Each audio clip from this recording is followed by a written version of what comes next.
Well, good evening, everyone. It's great to see some faces and hear some voices. Happy January. Um, Thanks for everyone for the hard pivot and rescheduling this as my child decided to come 3 weeks early. So appreciate the flexibility, but we got this recorded for those that can't attend tonight. But it's good to see a nice crowd. So for those of you that don't know Karen, she's local to Connecticut. And as you have read in the title, she biked across the country this summer. So we're super excited to hear about this adventure. Um, Really, we don't have anything like super structured plan. The idea is to ask a whole lot of questions. So hopefully you brought some questions. Um, I'll start with a couple kind of like intro ones to get us going, and then we can stop and pause and have discussion as we go. I will put in the chat Karen's Instagram because she documented the trip beautifully on her Instagram with where they went each day, the route, pictures, things like that. So it's definitely something if you haven't seen it yet to go check on after. So, Karen, anything else before we get started? No, I just thank you for being interested. I mean, it's really, I don't know, it's humbling. It was such a great thing, and it's so fun to talk about. So, Yeah. um, hope we'll Yeah. just have some So fun my questions. first question to kick things off is how the heck did you guys decide to do this? Because it is quite a feat. And you kept it pretty quiet. All of a sudden, I'm seeing Karen do back-to-back centuries on Strava. I'm like, what in the world is she doing? I'm like, she has lost her mind. Yeah, I don't think it was one moment, which is weird because it's so epic. You'd think we had been planning it for years and years and years, but I think Dan, my husband, who for those of you who don't know, we were both on this ride. And he had always kicked around the idea of going cross country, but no, nobody thinks they're really going to do that. I mean, we certainly didn't. We have 4 kids, busy lives, whatever. And then I think we just started, the length of our rides got longer and longer and longer. And honestly, I was in Newington Bike Shop or Trek Newington like January of 24, I think. And they had this beautiful display of Trek travel trips. And the manager, I can't remember his name right now, came over and was like, hey, they've got Portland to Portland. And that's what really set it off. I was like, what? So I mentioned it to Dan when I got home. And then it just we just started to think about it. Can we really do something like that? And then the timing kind of worked because our youngest went off to college this past August, and that's when the trip was. We both have healthy parents. We're so blessed. They could take care of each other. None of them need us right now. So we almost were like, let's just try to fit this in. So I don't know. I think I rambled from your question, but just a couple pieces fell into place. And yeah, I kept it kind of quiet because it is a really big deal. And I think once you put it out in the world, then, there's lots of questions and lots of accountability. And, we were trying to respect, Dan's medical practice, his colleagues and his staff. And then, we were never quite sure we were going to actually do it until we got on that plane, so it's just kind of it evolved. So I don't know if that answers your question. Yeah. Yeah, yeah. And then the next one, and then Okay. I'll open I it would up have to gone the to the floor. UCMB thing if we hadn't already. What's that? Oh, Oh, maybe. Um, so the next one, and then I'll open it up to the floor. How did you guys go about training for something like this? so And did you do it on your own? Did you have a coach? Did you follow a plan? yeah. So Dan kept his triathlon coach. He has a coach who's gotten him through many, many, many Ironmans. So he, loyal to him, stayed with him, and that was kind of neat to see. His coach sort of shifted the training, obviously, because it was so focused on biking. And then Trek Travel, who we did the trip with, they gave us a training plan in January of 25, and they also offered a chance to talk to Vision Quest Coaching, which is run by Robbie Ventura, who I don't know if you that name rings a bell. He used to be on the U.S. Postal team, cycling team. His company had, they were the ones who made that training plan for Trek. And then they offered coaching through that. So I did have a coach, Tom, who lives in Chicago. So we did it remotely. And so Tom had coached multiple athletes through this exact trip. So I just needed to know that if I did everything Tom said, I would be ready to do this. So combination of lots of trainer riding. And then, as the weather changed, lots of outdoor weekend rides. So. And the back-to-back centuries. Yeah. And then back to back. And then, when Hunter's like, what are you doing? Riding your bike so much. I was like, Karen's kids grow up and she got really bored. All right. So Katie has a question. And this you can kind of, if you want to expand on this too, of like, for those that don't know what a Trek travel trip is, kind of like what they do for you. But Katie's question was the route predetermined and did it change throughout the trip? Yeah. So this was our first Trek travel trip. But I think from talking to people on the trip, they're all sort of run at this level. The only difference was this one was very, very focused on the riding, whereas you can do a Trek travel trip and obviously the riding is, maybe fewer days and less mileage, but the focus might be on the sightseeing or where you're going for dinner that night. This one was really cycling focused. And yes, the route was totally pre-planned. I mean, we knew the route before we left. And what they told us was on this trip, the train doesn't stop. So you really had to get from one hotel to the next hotel by the end of the day. Just because it just kept moving. Everything was planned day to day. And we had such a strong riding group that it really wasn't an issue. I mean, the only changes were, we'd run into like construction and then we'd get a notice on the ride with GPS that we were supposed to take a different route. But for the most part, it was really planned out. And so with the Trek travel trip, so they have the route, they set up your hotels, they set up your food, swag wagon. Yep. All the hotels were all set in advance. They made lunch every day on the road. So they had two Trek travel vans with trailers on them. And then there was a minivan. So there were 3 guides, one in each of those vehicles. And then there were 2 additional guides who rode with us and they rotated jobs. And one of those trailers had a kitchen. It was a kitchen. So that's where they'd cook lunch.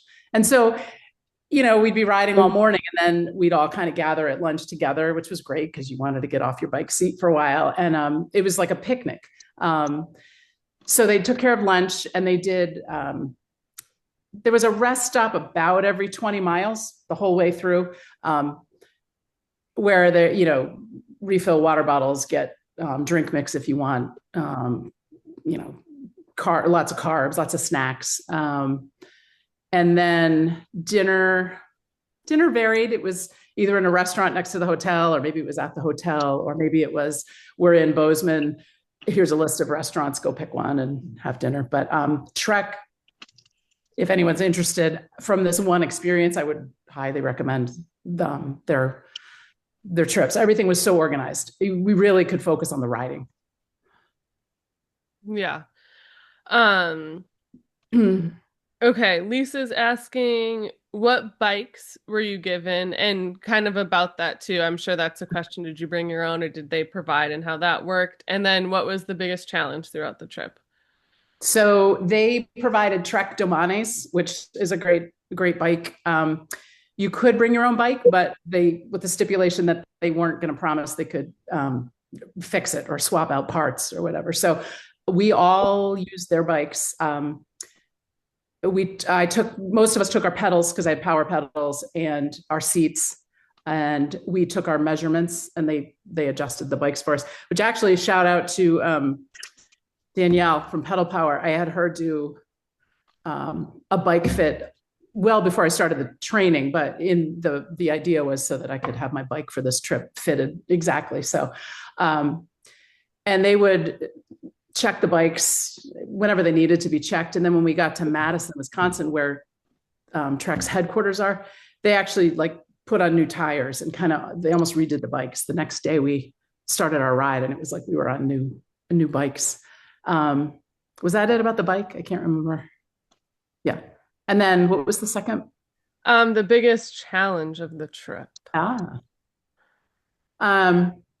Like the ride challenge, or I guess the hardest riding challenge was up and over the Rockies in Bighorn Pass.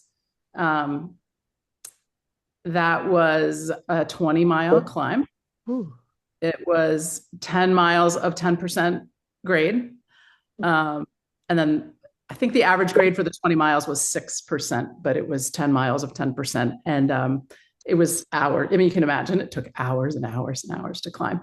So it was the hardest challenge, but I think it was my favorite day of the whole trip because we were anticipating that climb the whole time. And then, and we all did it. So. What about challenges physically or emotionally, mentally? Yeah. I think like physically it was, we had so many climbs that were in the second half of the day. So we had ridden our bikes for 5 hours, and then at mile 95, there was a 4-mile climb to do. So that was really hard physically. And that happened over and over. And I think mentally, it was a lot day in and day out of riding, which is so fun. And I'm so grateful that we did it. But I think it was finishing at the end of the day, starting recovery for the next day, and wondering if you could do it again. So it was a lot of kind of putting those thoughts aside, very regimented recovery routine, certain things you did every morning, and you just got on your bike and you started pedaling. Because if you thought about it too much, it was really easy to kind of talk yourself out of it. So, but I think towards the end, we were, with good reason, really tired. And so the last 5 rides, it was really tough to, get out and go. But I think the group of people we had on the ride made it really, you work together. If someone was having a bad day, you could find someone who would ride with you or was maybe feeling the same way. But yeah, those physical and mental challenges, I think, are what I'll never forget about the ride. So yeah, next time I have to do something hard, I just think back to like, yeah, you didn't think you could make that hill, but you kept cranking the pedals and you got there. So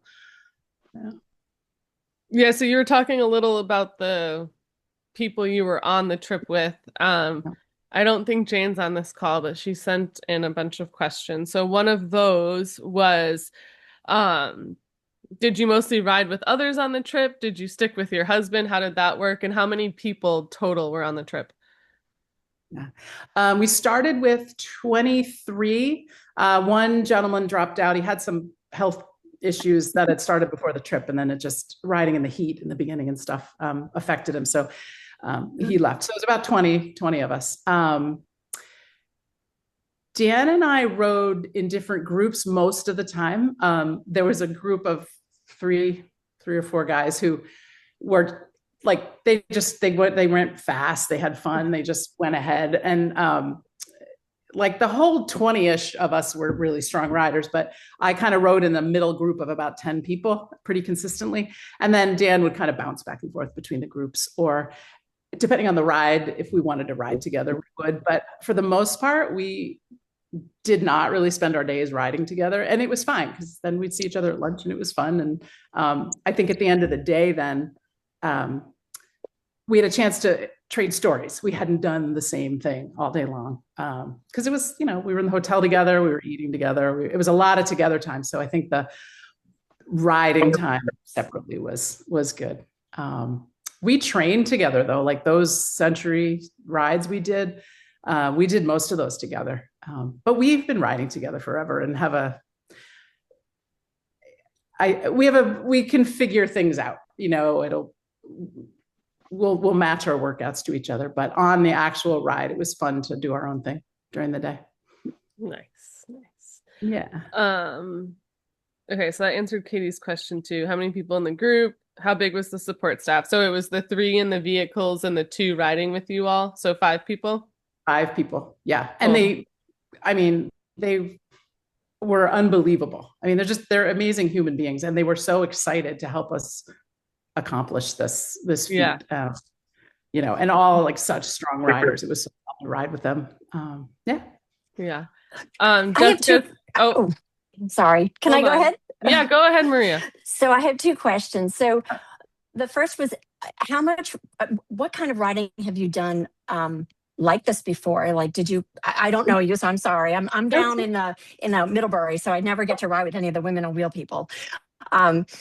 So did you do racing? Did you do triathlon? Um, so talk a little bit about what that was like to come into doing this long trek. Yeah. So I did triathlons years ago. The longest I did was Olympic distance once. And then I just ride a lot. I just love riding. And then I started riding further when my husband started training for Ironman. So I would jump onto like the second loop of his long training day or something. And then, he and I ride together for fun, and we've done that for years and years. My first century ride, though, that I ever did was the end of May 25, training for this race. Like, I had never done, I'd done metric centuries before, but I had never done a century. So as I started the training, I would get to like, okay, ride for, I was doing time, but I would get to like 75 miles. Be like, all right, this is my longest ride so far ever. And then the next weekend would be 90 miles. And then getting to the centuries. And then the next month I did 2 centuries in a row. And then July we did 3 in a row. So I had never done anything like riding 43 days in a row, but I'm trying to think how to describe it. I think I just felt myself getting better and better at cycling and loved it. So yeah, this was huge for me.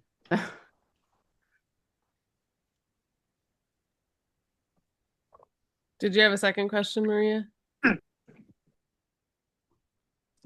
Sorry, I forgot. The second question was, what is it that you do that you were able to take off over a month of vacation at the same time? Yeah, so That's a good question.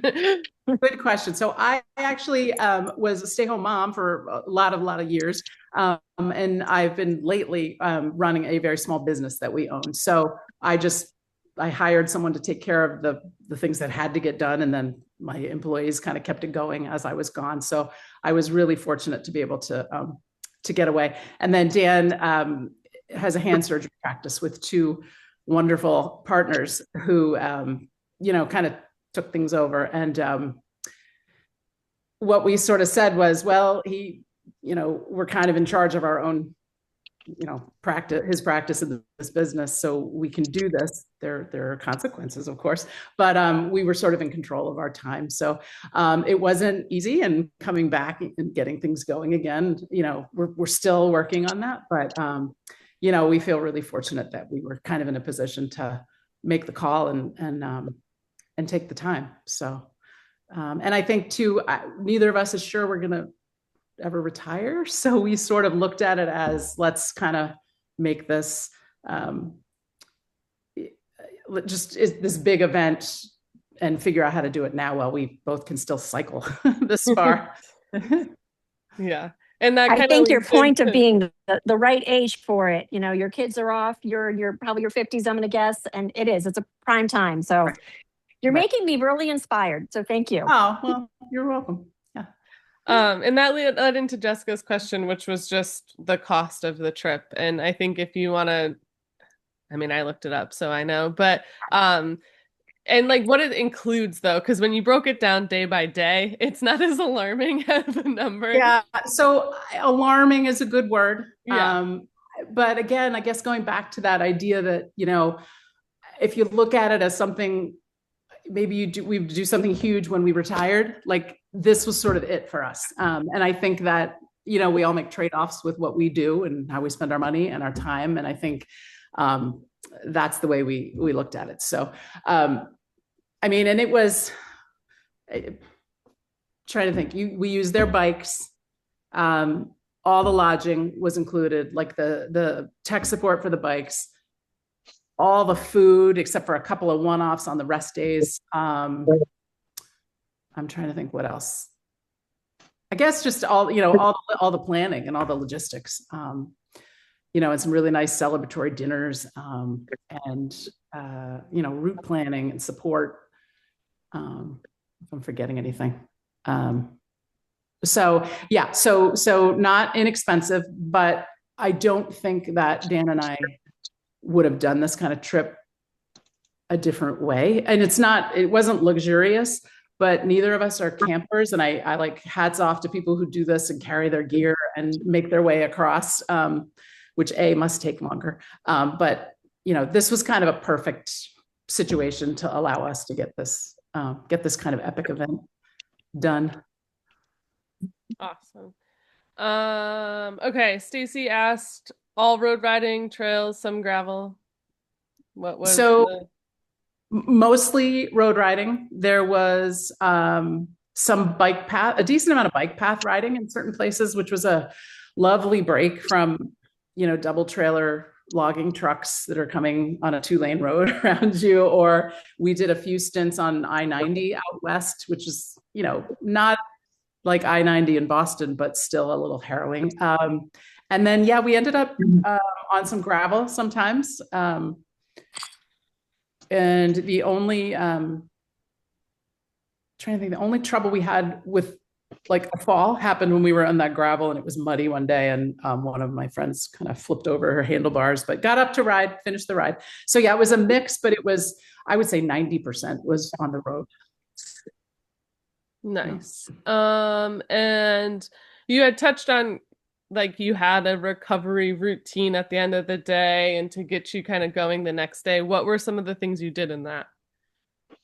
So when we pulled in at the end of the day, the track had the table set up. So we used scratch recovery mix. So one shaker of that. I always did a peanut butter and jelly sandwich, and like junk food chips, like salty Doritos and stuff.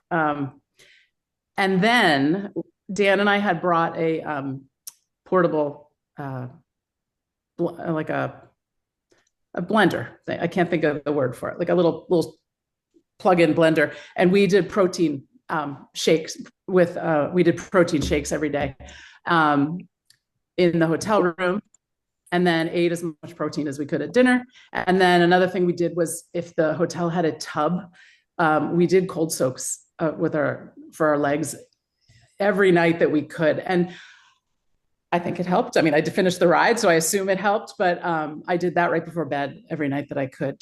And that we did that same routine like every night, and got through it. So nice. And lots and lots of water.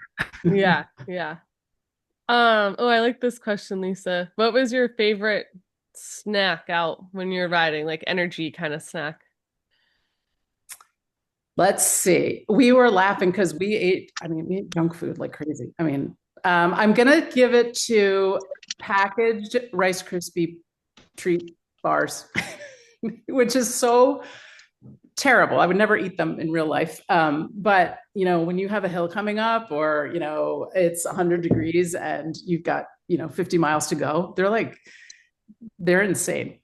So I would say that's my favorite, but like they had those fig bars, Nature's Bakery fig bars, and candy. There's nothing like a 6-ounce can of a really, really cold Coke before a climb or during a climb. So Krispie treats, I think, was the favorite.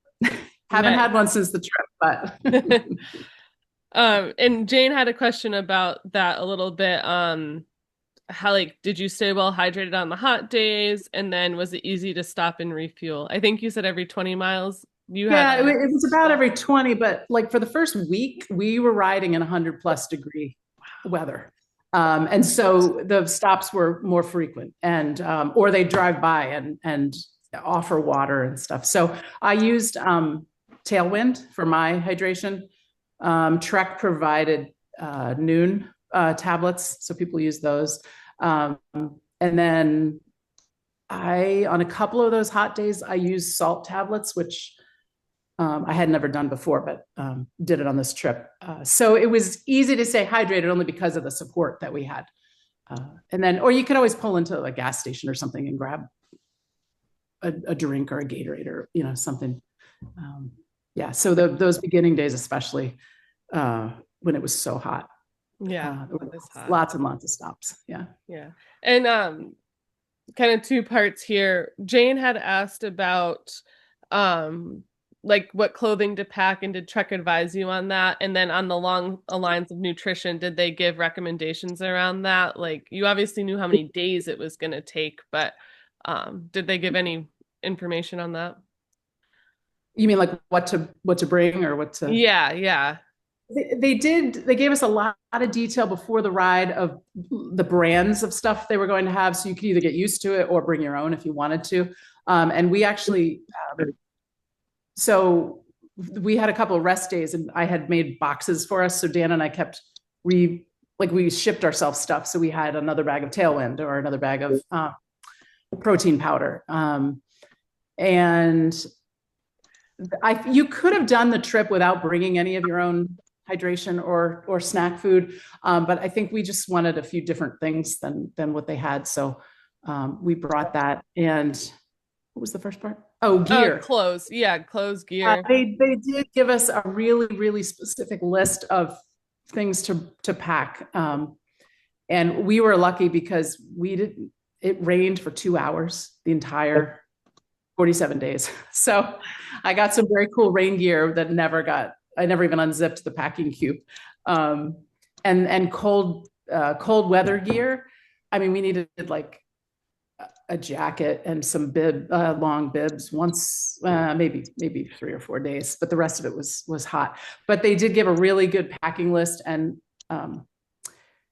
what we were allowed to bring 2 like medium-sized suitcases. So what we did was one suitcase had the stuff you probably wouldn't really need day to day, and that sort of lived on the luggage trailer.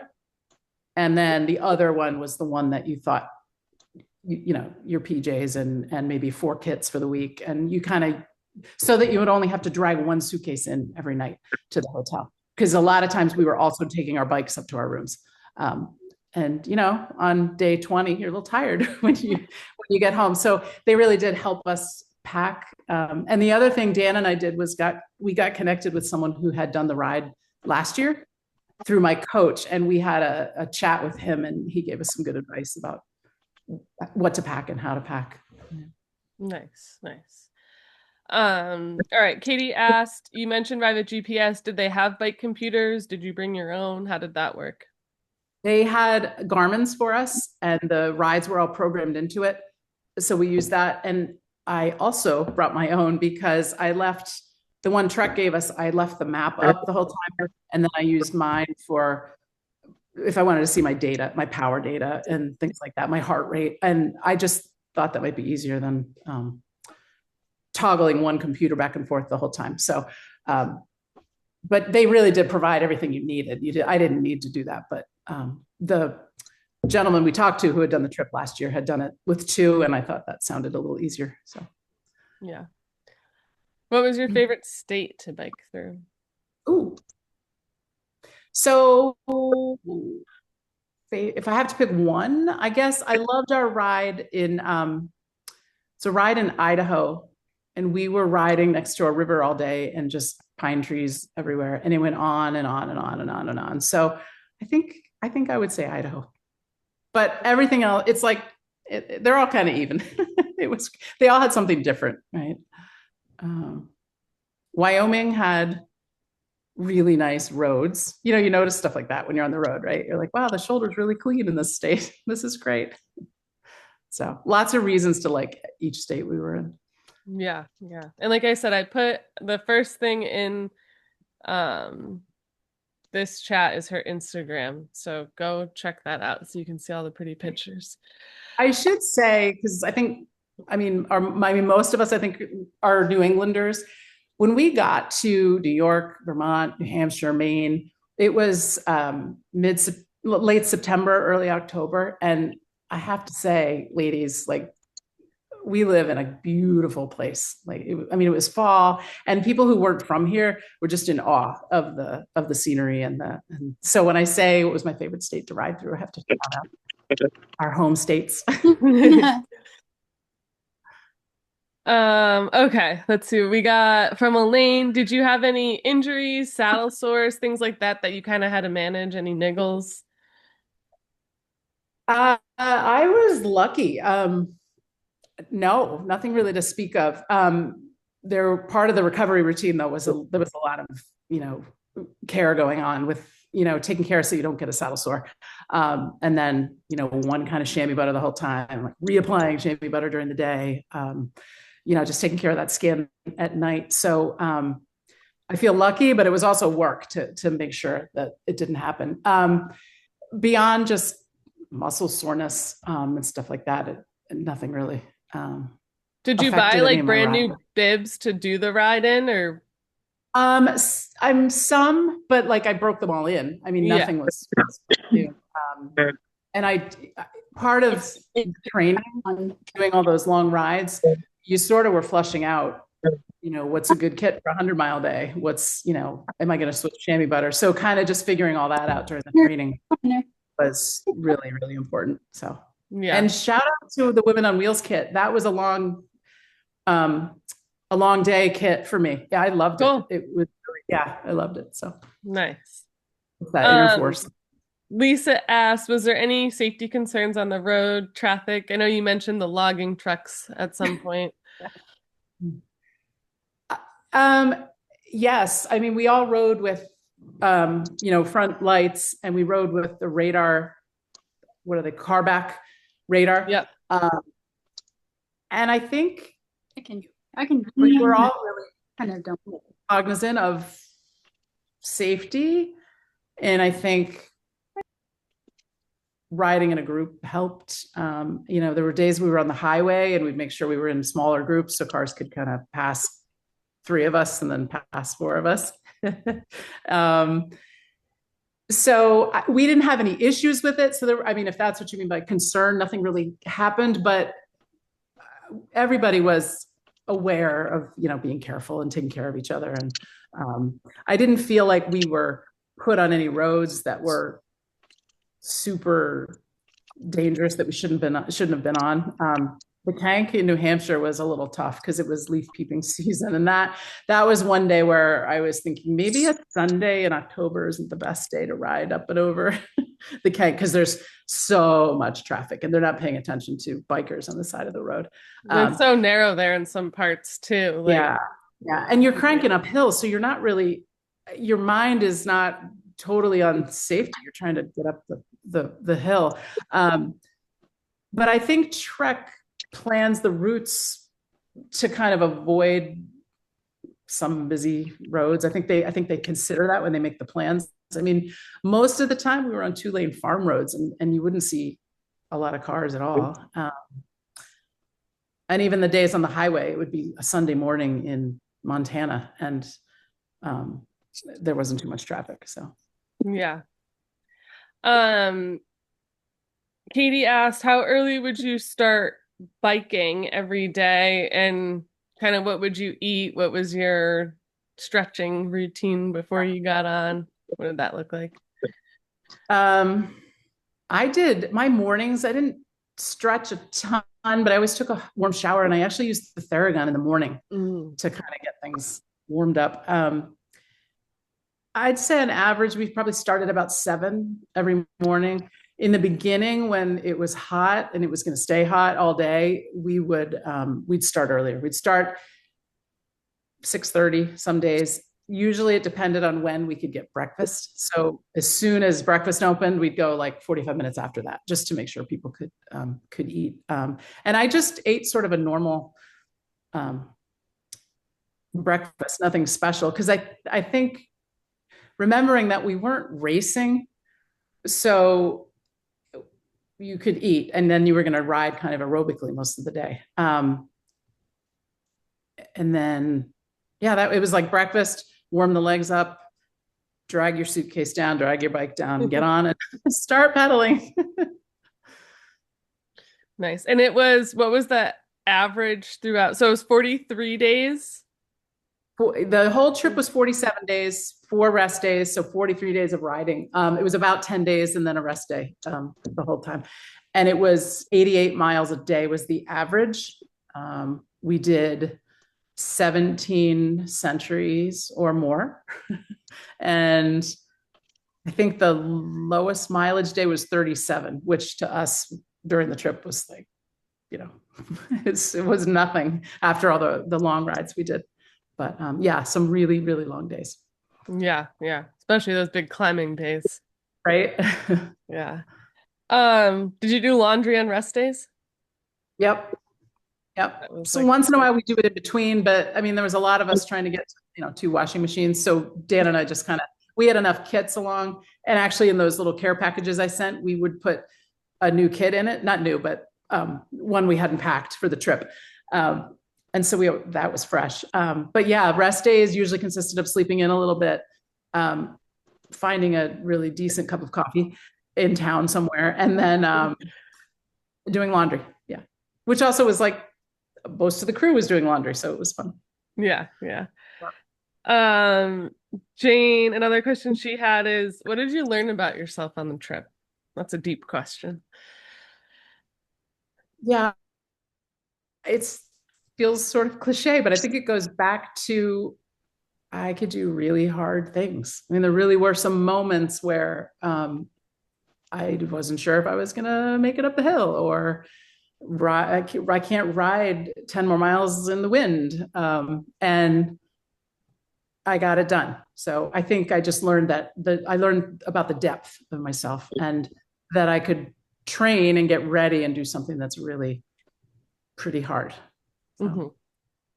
And do you have a desire to do anything like this again? Like maybe not cross country, but like a big long trip, or was that kind of like you done it and you're good?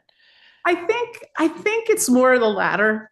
Like, we did it. It's great. I don't think I'd shy away from a big trip again, but I think it's hard to think that way because I don't know that we could pull this kind of thing off again. Like, to some of the earlier questions, like, we can't leave work for that long again. That's an absurd, I like your word, alarming amount of money to spend on a bike trip. But if things were perfect, like, I would love to do it again, maybe not that exact route or that ride, but it was fantastic. So yeah. So if you took like the logistics of life out of it, you would. That's what I mean. Like, if it was, ideally, yeah, absolutely. It was great. And, to train and be in that good a shape to do something so cool with other people who love riding bikes, it was just amazing. Yeah, yeah. What was the total miles and elevation of the trip? Do you remember? So it was, give or take some, we say 3,800 miles. Elevation was 160,000 feet. What was the other thing? I think it was 248 hours in the saddle. What else? That was it. Cool. Yeah, so a lot. Big stats. Yeah, yeah. Those can be alarming stats too. Lisa's question, I like this one. How did you, what did it feel like to assimilate back into normal life, physically, mentally, back to work? I mean, that's it's been interesting. It took a while to come down from it and step back into it, because I mean, the life we were living for 47 days was biking and with friends and new friends and going to dinner and laughing and cracking up and knowing that you're going to get up and do it again the next day. And honestly, break from reality completely. There wasn't a lot of time to do anything else. We were so tired at night. So coming back to it, just it was a letdown at first. It really was kind of strange to think that we had just done this huge thing and now things are regular. And I was emotional. I made a lot of good friends and had a ton of fun. And but that I think I've turned the corner from that now. Physically, anything for about 2 weeks, and then I started to try to get back into things, and things just, even like a walk, felt weird on my joints and muscles. And riding, I could do it, but I was backing my FTP way down and just doing easy rides. I think I probably didn't realize the toll that the whole thing took on me, because while I was in the ride, doing the ride, I felt really good the whole time. But I think once I got home and stopped, the body was like, okay, you got to recover. So it hasn't been easy, but it's been an interesting process. So yeah, good question. Like, I wish I knew more. My coach gave me some ideas for how to kind of come back into it, but I think I wish I knew a little more about what exactly to do and not do. Yeah. I know, it's like you almost lived like a professional athlete life for those days, right? Like you had like people taking care of you and the food, and like you just like Yes. got on your bike and rode. I mean, I didn't go to the grocery store for 47 days. I mean, and I think, I mean, all of us, all of you guys, everybody, you feel that way after a race or anything you've trained for. It's the build, the anticipation, and then you do it and it's over. And so you have that kind of mental aspect to grapple with. Yeah. So Yeah. it doesn't have to be a 47-day ride. It can, it's all the things we do that Yeah.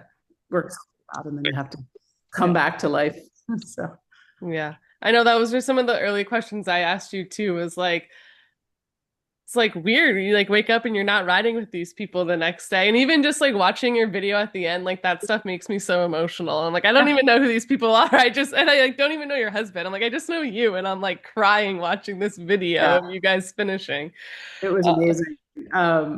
Yeah, that was it too. Like just remembering and recalling and then looking at pictures, and it was so great. Yeah. What did your kids think about you guys doing this? They thought it was pretty cool. They're trying to make their own lives, so they were interested but busy. But they saw all the training and all the time we spent training and stuff. So they were pretty happy for us, and they were following us on.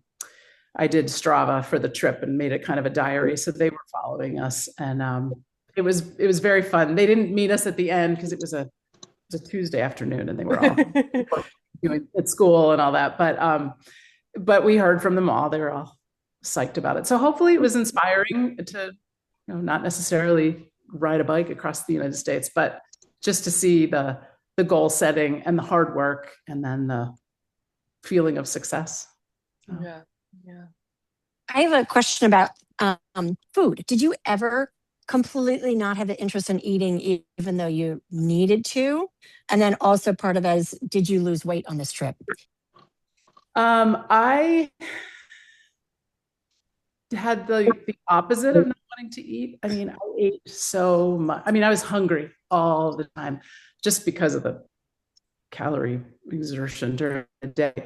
I was waking up and eating a fig bar. I was so hungry. I'm trying to think. No, I never really felt like I didn't want to eat. And the weight question is so interesting because I don't think I lost weight, but I feel like my weight moved around on my body. And I don't know if it was like the leg muscles building as the trip went on and we got stronger.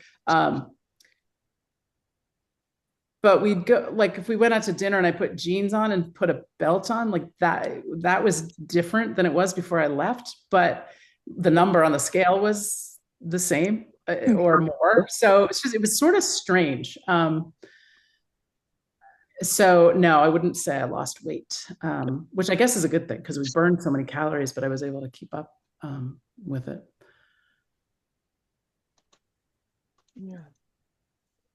How long did you train for it? Like when did you, I know you've been cycling, but when was like I'm following a plan now.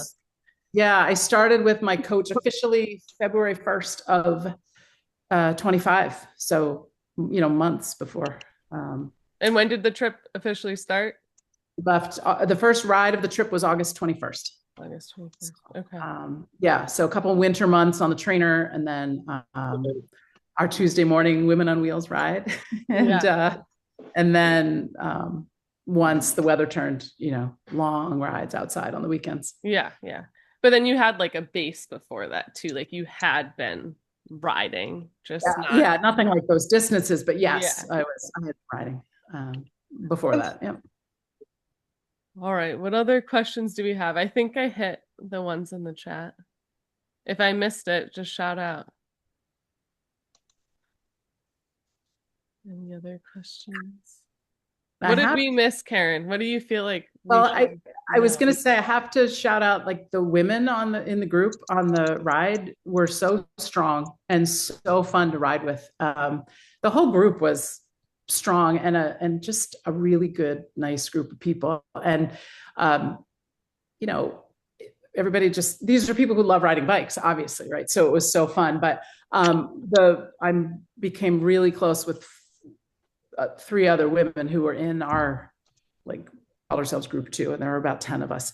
And we were close, but it was so fun to be with a group of women who were so strong and loved riding.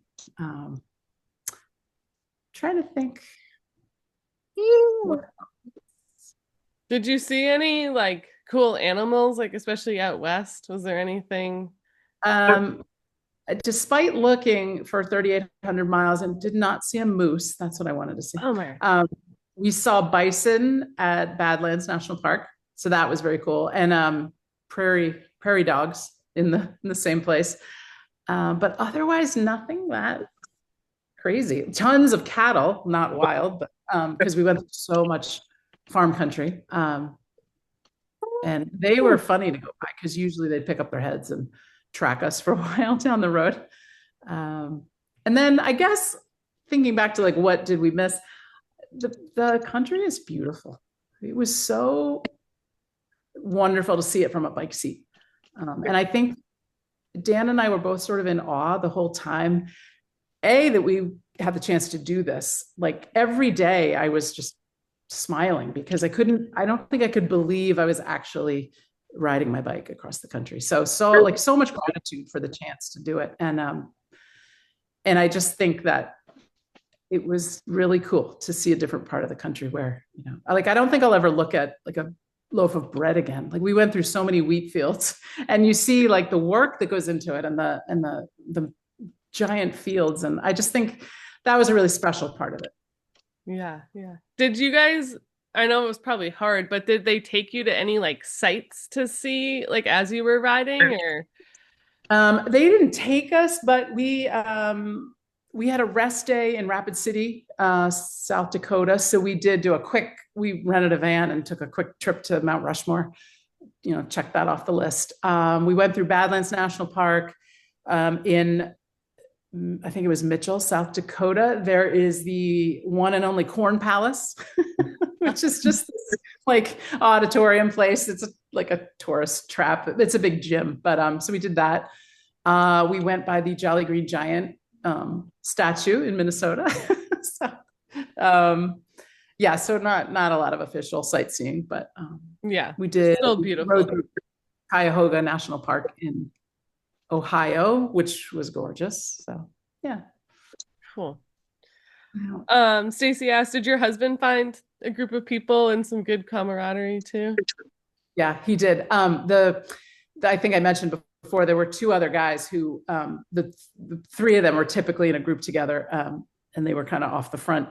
And I think he'll be like in touch with them forever.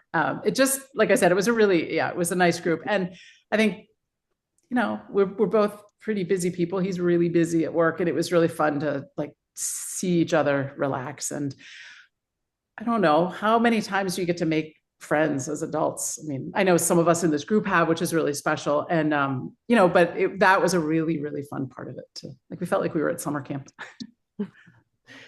Yeah. And I feel like when you're with people for that long and that many days, like the friendship forms quickly, right? Where we're getting together like once or twice a month, and like where that it's like you find out there's about a common yeah. And it was a lot of in South Dakota, we had one day where we rode 105 miles that day. I'm not kidding. 100 miles were on one road. So the GPS thing was like left out of the parking lot and a left turn at mile 101. And so you're in like a pace line all day. And so we actually started playing like games, like when you dropped off the front, we had different questions to answer. And you really did get to know people because you're cranking out miles and it's, a little monotonous on some days. And so you're just chatting away. It was great. Yeah, that's crazy. Yeah. Yeah. And I was just thinking too of scenery. We had a lot of hard climbs, I was saying, but I learned how to descend, better. I mean, I got to be a better cyclist, but the scenery off the riding down the mountains was unbelievable too. So yeah. All right. Who else has a question? Hey, it's Jessica. I might ask this question and it might be too personal, so feel free not to answer if that's the case. But I was going to ask, just because I know where I am in my phase of life and midlife, and I wondered, I kind of feel like every time I go out for a ride, my body betrays me right now. Yeah. And, based on where you are in your life, do you feel like it was a good point in your life at a good age and time, where you weren't in the middle of like a massive hormonal fluctuation to be doing this? Because this is on my bucket list. It is just one of the top things on my bucket list. I am used to doing centuries and back-to-back 300s with lots of elevation. But at this point, I see how my centuries are changing because of what midlife is doing to me. And I'm like, maybe I should wait and think about that in 5 more years.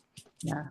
I mean, I think for me, I mean, it went so well for me. So I feel like it was the perfect time. And I'm sort of through, I don't know how old you are, but I'm sort of through, I would call myself postmenopausal.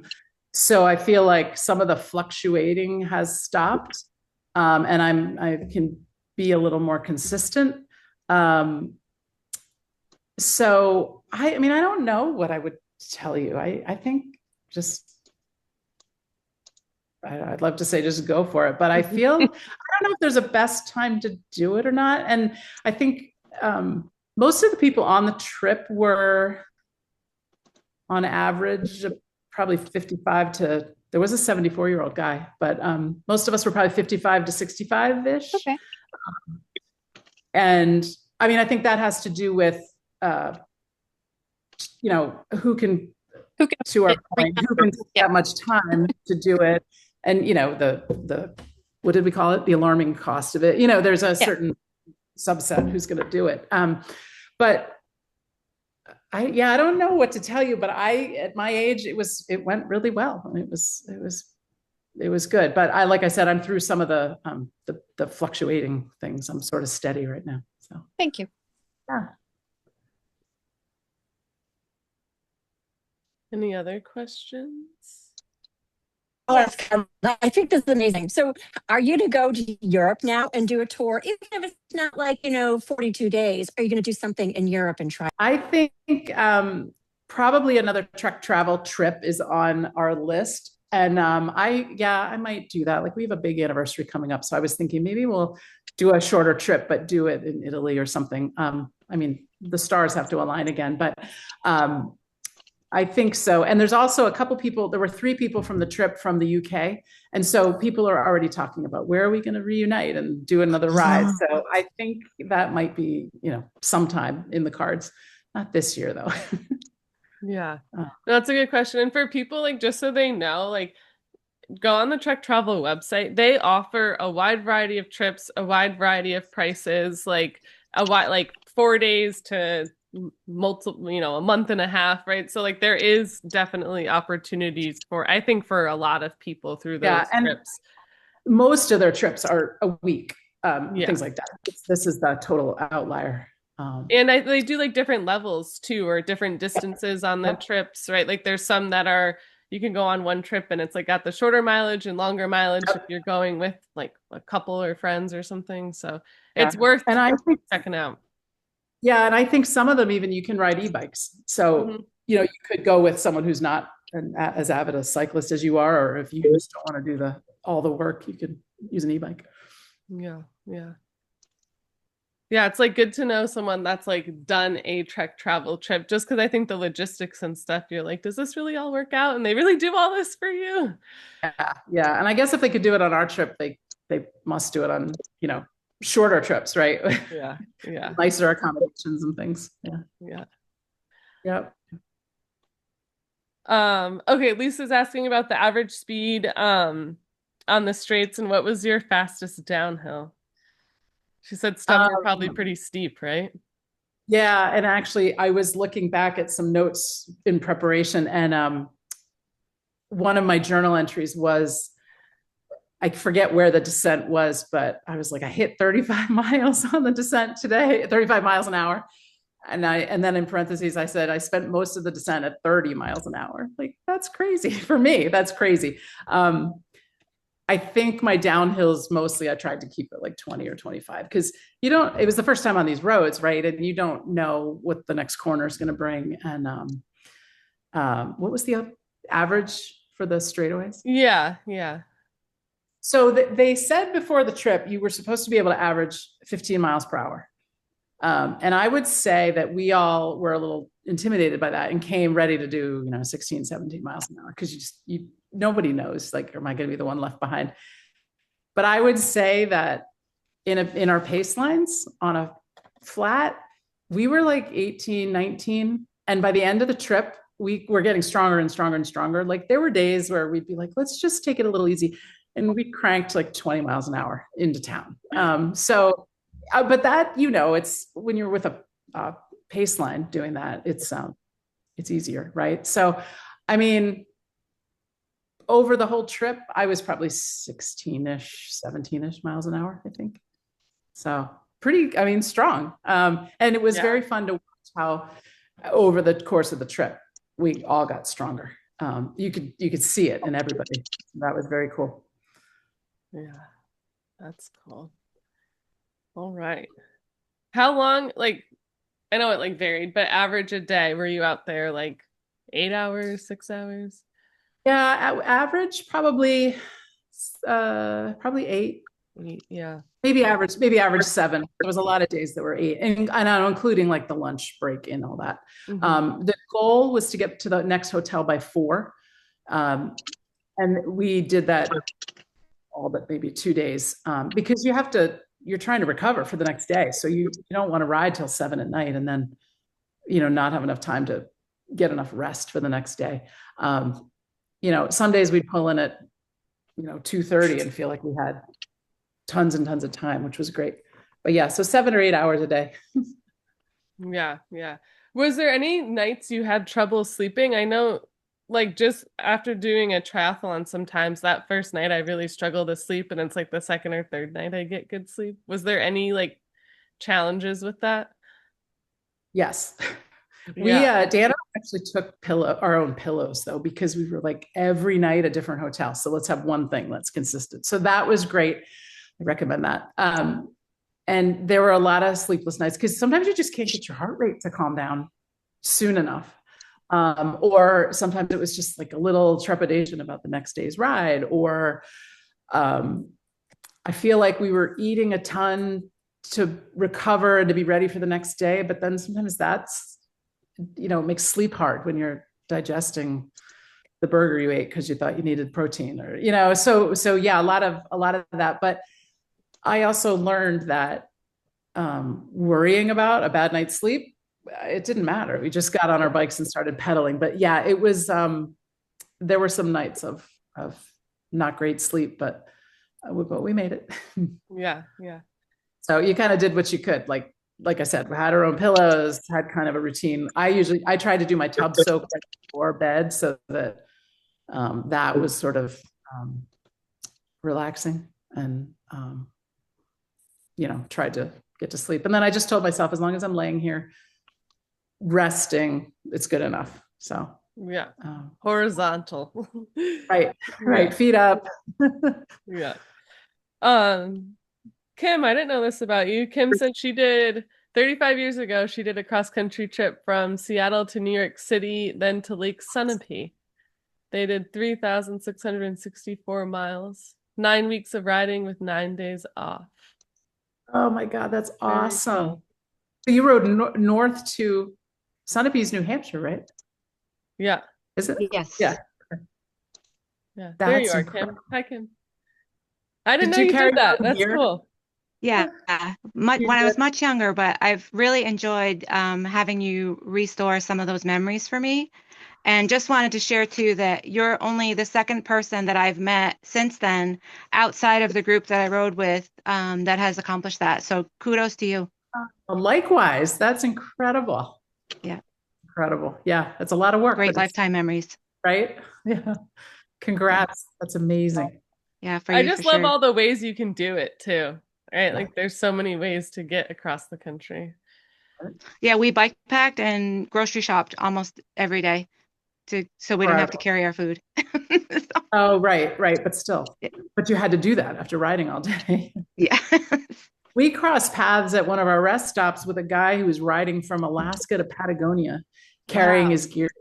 And it's like one of those moments in life where just when you think you're doing something epic, like there's Even so many more.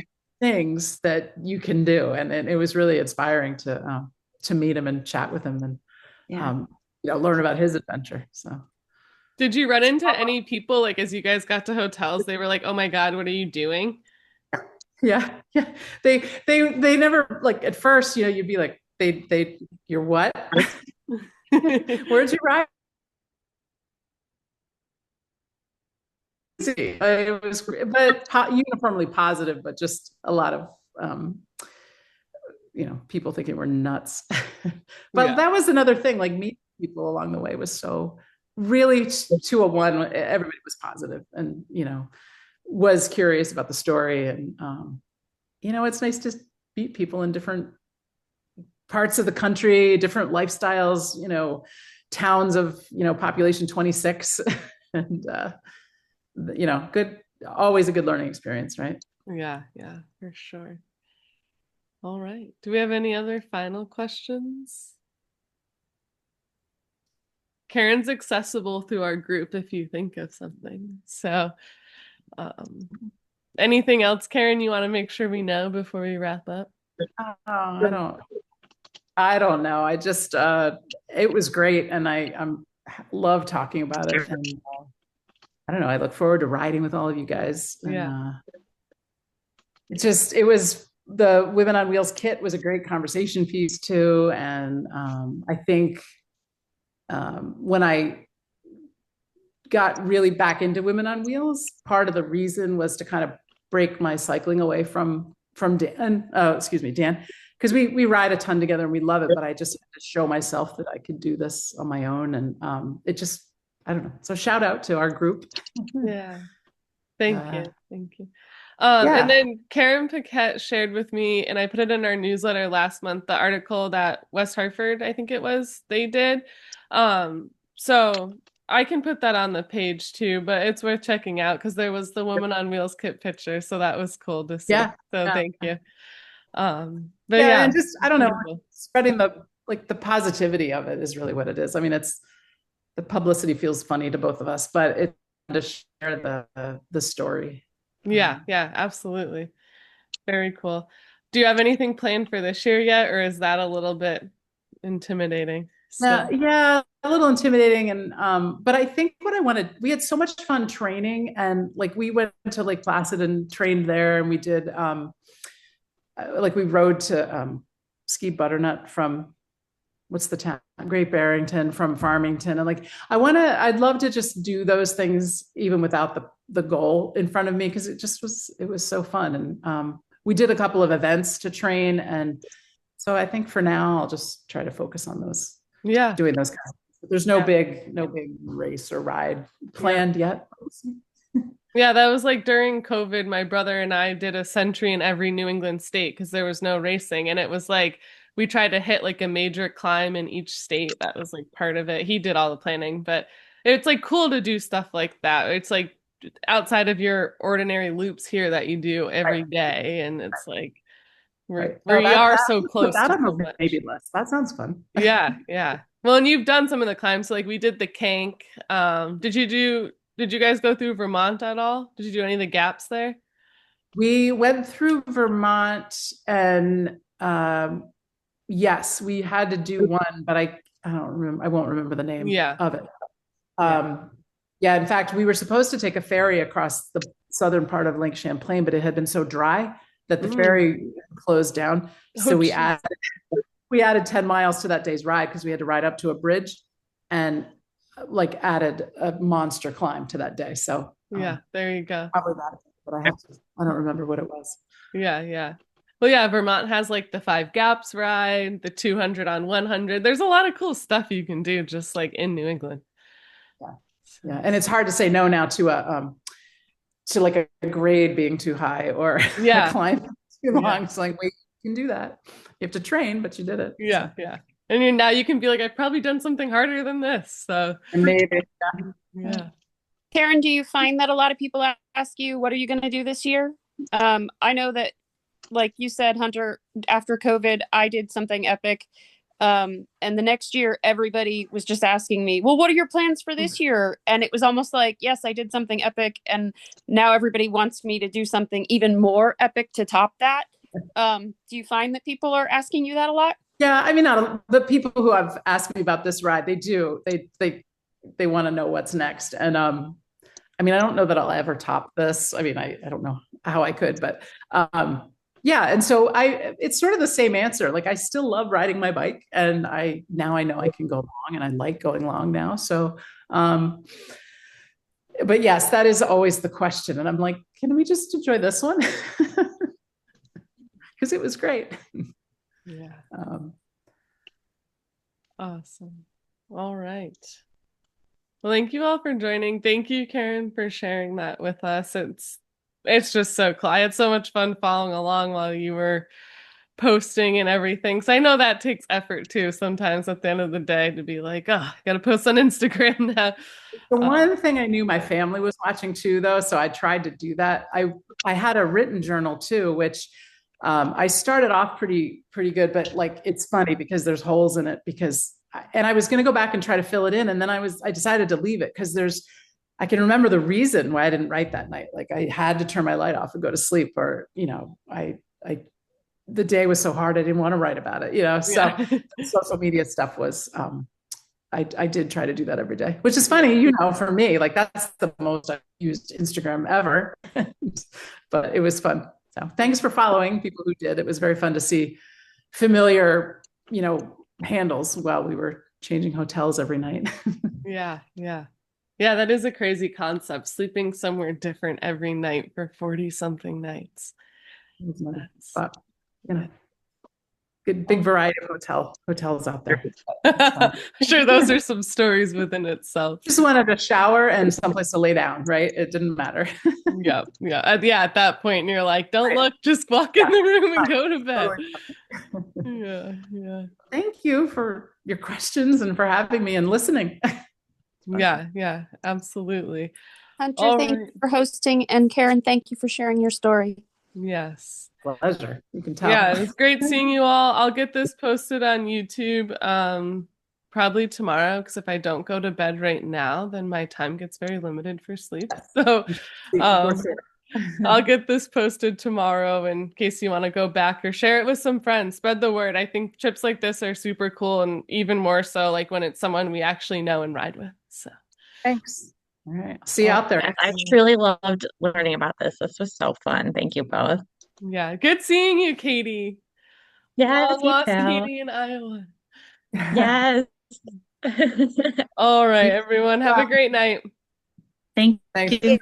Thank you.